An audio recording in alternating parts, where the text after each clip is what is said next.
দেখো গাছে কত লঙ্কা ধরেছে।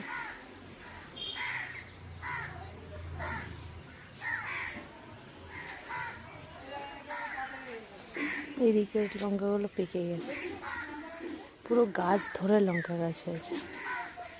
এখানটা থেকে উচ্ছে গাছ লাগিয়েছে।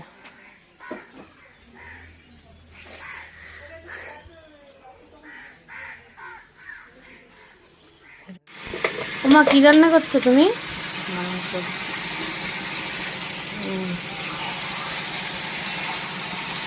মাংস আর কি করবা? কি বানাবো এটা? ও ঝিঙে আলু পোস্ত। মা আবার আজকে কেকলে মাছ বানিয়েছে। মা কেকলে মাছ খেতে খুব ভালোবাসি।